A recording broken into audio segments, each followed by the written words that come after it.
and welcome to the very first episode of the Habicast. It is Habitat Pinellas and West Pasco's new show, highlighting our mission, community impact, and the partners that help make it happen. I'm your co-host, Morgan, and I am joined by Habitat's very own president and CEO, Mike Sutton, who will be joining me as a co-host. Hey, Mike. What's going on, Morgan? So this first series of the Habicast is going to be highlighting friends of Habitat.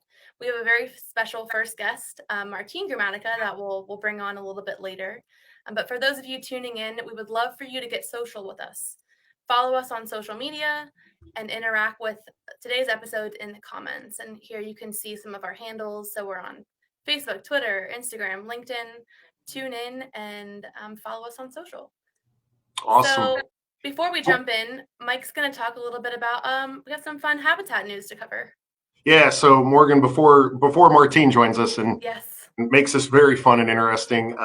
So you were out last week at a conference, and we had a couple home dedications. We actually celebrated 3 homes up in Newport Richey that we had been working on for a while.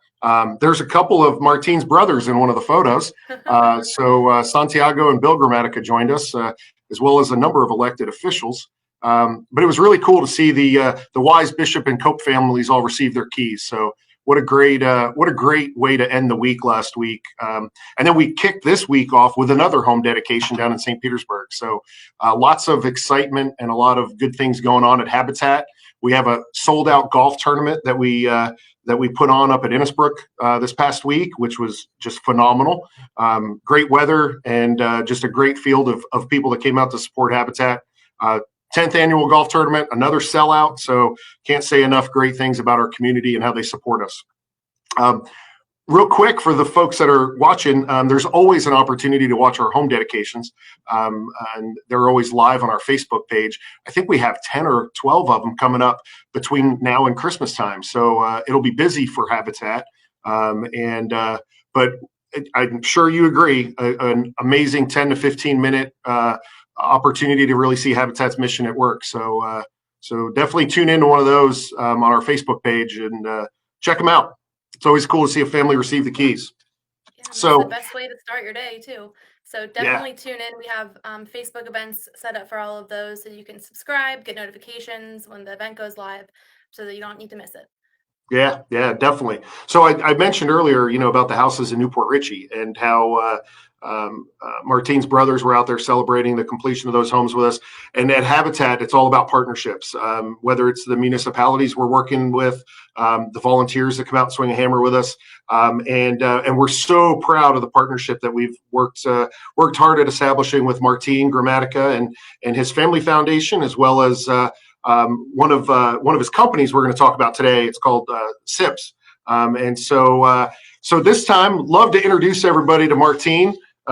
He's been an amazing friend to Habitat, and he agreed to be our very first guest on our award-winning podcast here. So, Martine, good to see you. Well, thank you guys for having me. Like I was saying, it's you got to start at the bottom and build up. So I appreciate we'll work out all the kinks today, and then when you have a real guest, and they'll be okay but not.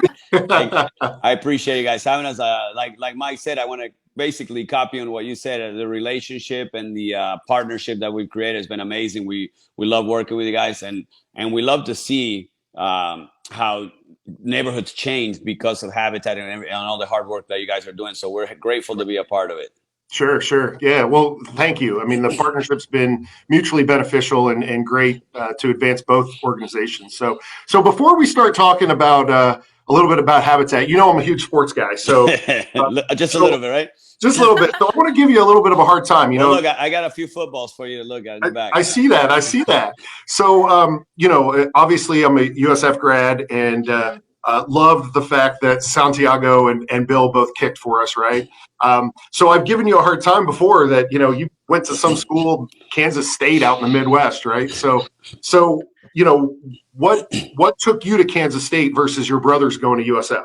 Well, thanks to me going to Kansas State and Jim Lever recruiting me to Kansas State, it's the reason why you had 2 Gramaticas at USF. So, I always joked with Jim Levitt because he recruited me to Kansas State. He was the co-defensive coordinator with Bob Stoops, and they recruited Florida and Texas, and we had 22 guys from Florida and 25 from Texas. So they did a phenomenal job taking guys from these areas, right? So I'm there my true freshman year. I play that year, and then the next year he's named the head coach at USF.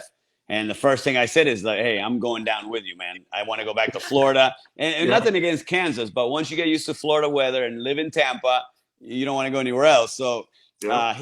he had promised Bill Snyder that he wouldn't take any of his Florida players once he took the job at USF. So I was heartbroken not to be able to come back to Florida, but I really loved and enjoyed Kansas State. So I'm glad I stuck it out because Bill Snyder was like a father figure to me there, and Sure. in my career, we won a lot of games. It was actually a really good time to be a Kansas State Wildcat, but I was a USF fan thanks to Jim Levitt because he recruited Bill and Santiago. The funny story is he gave him a scholarship without ever watching him kick in a game because he had coached both of us, and then Santiago had a good high school career.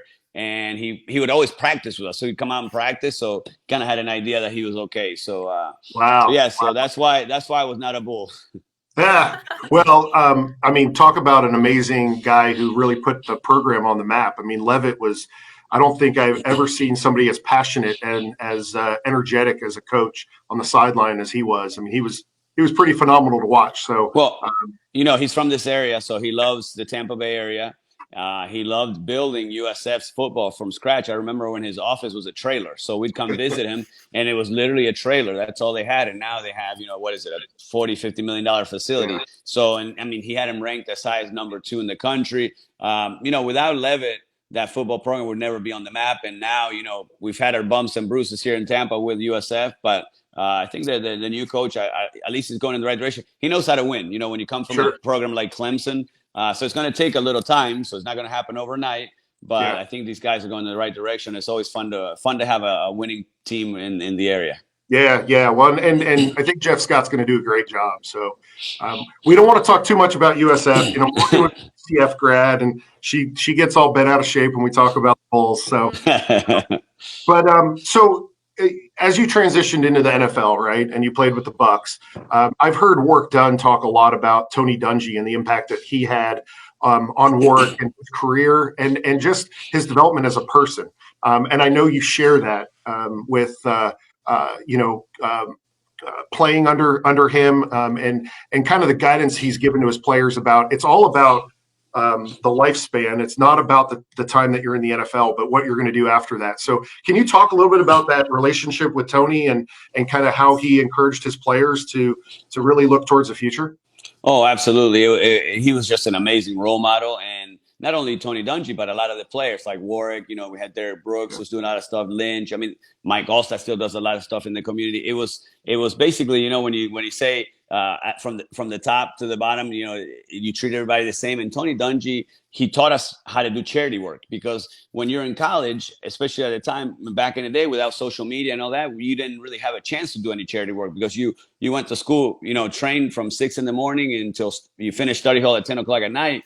And the cycle just kept going. So when I got to Tampa, I remember the first thing I'll never forget is Derek Brooks taking the Brooks bunch to Africa to go learn. And Wow. I'm thinking, what is this? And then one of the girls at the Bucks was like, well, he's got a foundation and he helps kids. And then I heard about Warwick and the homes he was given and the dedication and partner up with the Habitat. And I'm like, I never experienced that, never knew that it even existed. And that's coming out of college. It's crazy. But then you have a coach like Coach Dungy that he wants you to be a better person than a football player first. His job, I guess, he gets more gratification if he turns you into a better person after he's done coaching you than if he wins games. That's how much it meant to him for us to be good role models in the community. And I was fortunate enough that as a rookie, I had these guys that were also under Dungy that were great role models. But yeah, Tony Dungy, and this is why he retired way sooner than anybody expected because he wanted to spend time with his family and do more.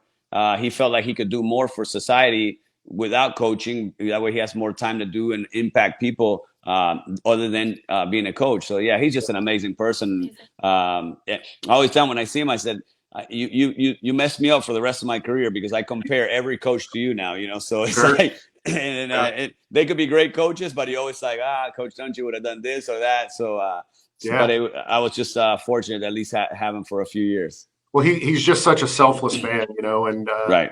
and we're fortunate to have him continue to be involved here in Tampa Bay, right? So, so that's awesome. So you transition out of the NFL, right? You had an amazing playing career.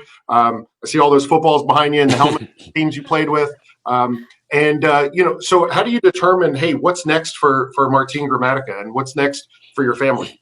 Yeah, at first it was really hard. I wanted to focus on something new, something that would challenge me. And I don't think anything challenges you like playing professional sports, or at least the adrenaline of a game, the locker room. Because when people ask me, what do you miss the most? I mean, obviously you miss the games, but the locker room. 53 guys joking, messing around, and nobody takes anything personal, and you can mess with guys. That locker room feeling, you don't get it in any type of job, any type of work. So I wanted to do something that completely separated me from sports. That's what I thought. And so I went and we started doing sips. We were going to be silent investors in a sips company. That didn't work out too much, so we ended up taking owner operation, and I loved it because I'm learning something new every day. I didn't do construction. Growing up on a farm, you kind of understand and learn how to do a little bit of everything, because on a farm you do it yourself. So that's but I wanted to separate myself from sports, and then I did that, and then obviously now having kids, I've gotten into coaching. I coach soccer, and so I'm very involved with that, and I love that. I didn't realize how much I would get out of it. I know Really? that the kids enjoy it, and they think it's cool that I'm their coach at times, but I get more out of coaching than they do, I bet, because it's so amazing to see these kids grow and just how much work they put into it. So I'm excited to get back into the sport area, where at first I thought I wanted to be away from it. Well, tell us a little bit about SIPS. I remember the very first time I heard about SIPS when I first took over this role at Habitat, and I had a hard time wrapping my hands around kind of the product and how it all works. But tell us a little bit, give us a snapshot on how it all comes together. Oh, absolutely. Anytime you tell somebody, hey, look, we can build your home very efficient, but it's made with part of the materials foam, they think, oh, it can't be strong. But we have all the testing, and it could withstand winds up to 200 miles an hour. So as far as engineering, and it's very energy efficient. The best way to explain it is you're building a home, and it feels like a Yeti cooler. So if you need to keep it warm or keep it cold, whatever you put in it stays in it longer than any conventional building. And it's the core of it's closed cell polystyrene, and then we sandwich OSB. We use green board OSB, which is a zip board, waterproof OSB on the outside, and then the highest rated OSB on the inside. And they're called SIP stands for Structural Insulated Panel System. So what we do is, once we take your plans, Mike, for example, we cut out all the windows, all the doors. We turn it into it's literally a Lego kit. It's panel 1, 2, 3, and you just follow the panel. So it goes up faster than conventional building. It's hurricane proof, as far as the engineering, and also the residual savings, for an end user, especially when you're building affordable housing now. An electric bill, instead of being, a couple $100, it might be $60, $70. So that's huge savings when you're talking about affordable housing, or any type of housing, but especially affordable housing. Sure, sure. Well, we've done, probably a dozen, maybe 15 homes with you now. And the homeowner feedback that we receive, because of the low cost of electricity, the insurance is low, and the feedback's been phenomenal. And so I know that partnership's just going to grow, and we're going to do even more homes. I think we actually have a good half a dozen under construction with you right now. So yes, you guys are keeping us busy, which is nice. There you go. Well, good. We have a lot of kids to feed, so we need to stay busy. So, and this is an initiative that you're doing with your brothers.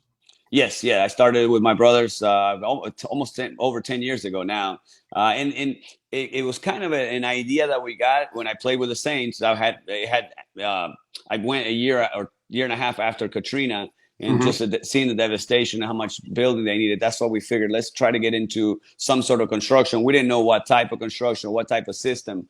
When we found SIPS, we fell in love with it just because of the residual, savings that a homeowner can use. And we did some affordable housing in New Orleans a couple of years after Katrina. Okay. So the nice thing with the panel system is you can ship it anywhere in the world. So we've shipped a lot to the Caribbean, Haiti after the earthquake, South wow. America. We shipped a house to Israel. Believe it, it's crazy. Like one of our first clients was they found us online and they said we want this, and it was going to the desert. So being so energy efficient saves Yeah. them a ton of money. Their normal temperature is like 130 year round, so they need something Wow. efficient. So it's So it's like a house in a box. I mean, you can Yeah. exactly. literally put it in a shipping container and send it anywhere. Exactly, yeah, exactly Yeah. what we've done. Yeah, we've sent it anywhere. As long as we put the instruction manual. If we forget the instruction manual, if it's your first time, you may not know where to start. But as long as we send you that, you're good to go. That's funny. So, in addition to SIPs, you and your brother started the foundation. So, tell us about the foundation and kind of what the purpose of and the mission is, and some of the stuff you guys do to raise money in the community. Yes, we originally we did that stuff with Shriners Hospital when I played. That was my foundation, and then when I retired, we just didn't know what we wanted to shift it over to something a little different. And for us, it was very important to thank our military, especially when you see them come back with life altering injuries. And the ones that we built in the area, they're for the most part, they've had legs amputated. One guy, Charlie, our first recipient, had both, and then Justin had one leg. So these guys need a handicap accessible home, and it's crazy how a small world works, because we were at the Super Bowl playing. I was playing in a flag football game just for charity, and J.R. Martinez, who was won Dancing with the Stars, he's the guy that was 60% had burns on his body, but he won Dancing with the Stars. We got to talking, and then Santiago and his best friend were talking while we were playing, and they build homes for combat wounded veterans all over the country. And Okay. so we're like, look, can we be your partner? Can we help? We're in the construction. We'd love to do one in Tampa. So within 90 days, we had the home finished. I mean, it was Wow. amazing with their support. And then we started the foundation now for that. And so, because a lot of people don't, we do some charity events. We do our kickball tournament, which we do every year. This year, obviously, with the pandemic, we couldn't do it. So we're looking to maybe do it next year in November. So it'll be a year from now. And, it's hard to donate money to a nonprofit in Texas in hopes that the money comes back to help your community in Tampa. So that's why we started our personal foundation. That way we can raise the money locally, keep it locally, and build locally. So it's been amazing, just the support of the community. I know you guys feel it as well, with your organization, how close knit and everybody's so willing to help locally. So it's grown a lot.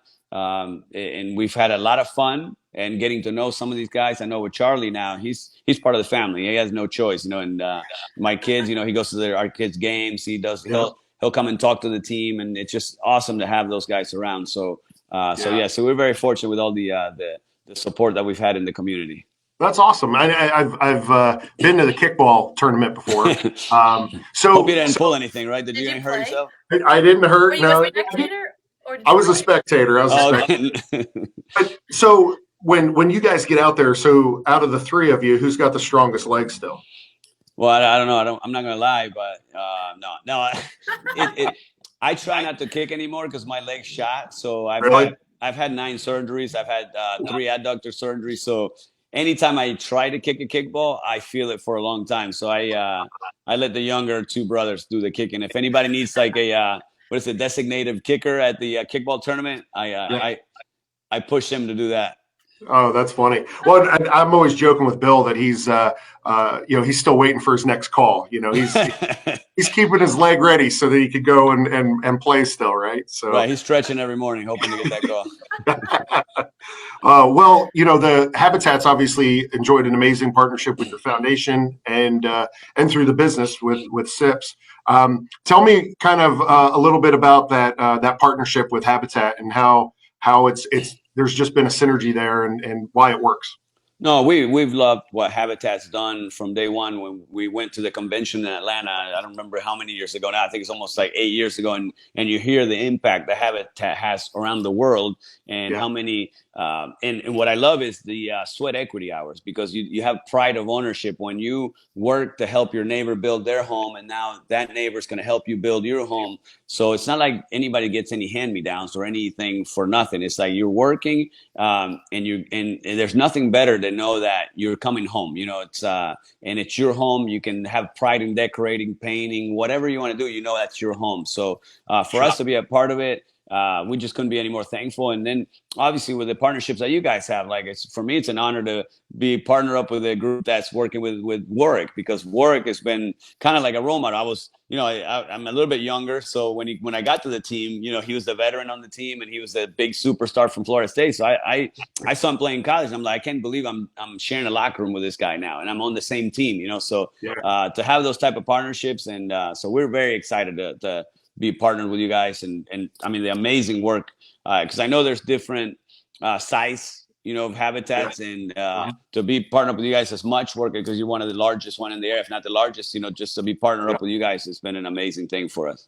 Well, and we feel the same. So thank you, Martine, for everything that you do, not only for Habitat but in the community. I think you and your brothers are just great role models, and it's great to see you still active in the community. I know you're calling Bucks games, right? Yes, for our Spanish speaking, I do the Spanish. We have Dave Moore, who is a teammate of mine, does the English eye with Gene Deckerhoff, and then Carlos, he does the play-by-play, and then I do the color commentator. So it's been amazing. It's made me feel like I'm part of the team again. When I retired, with kids and sports and life, you follow the team, but you're not really considering the day-to-day, or not paying attention to the day-to-day. And now, because I have to call every game, and it makes me want to know more about the guys, and learn, everybody's name, everybody's position. So I love it. It's been so nice to be back at Raymond James calling the games. Well, you're doing a podcast in the mornings, or a radio show in the mornings, so you're busier than ever, man. You're a busy guy. It's nonstop. I didn't realize I'd be this busy after I retired, but no, I love to stay active. I don't want to just sit at home and do nothing. So this is amazing. Yeah, it's actually we transitioned now to a TV show. So it's a live sports show, 2-hour show, and it's nationwide through Z Living.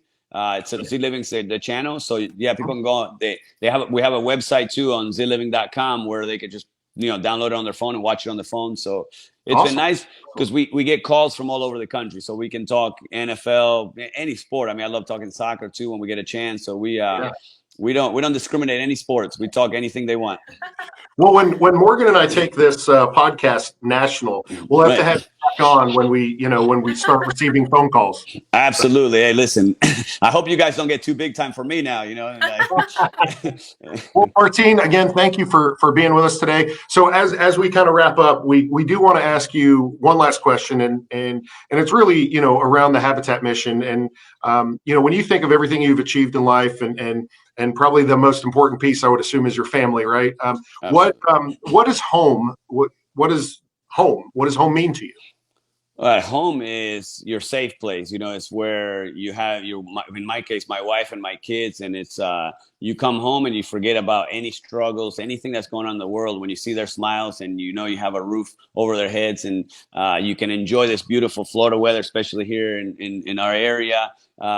It's just a peace of mind knowing that my family's taken care of, because we have a home, and just the love, because that's why we try not to build houses. We want to build homes. The memories, just everything that happens in the home. It's for life. It's forever. And so that's what it is to me. Just the place that when things aren't going great with business, whatever, work, whatever. I can't wait to get home, because I know I have a wife that loves me, with 3 kids that'll be smiling no matter what. And then you just forget about any issues that you have in the world.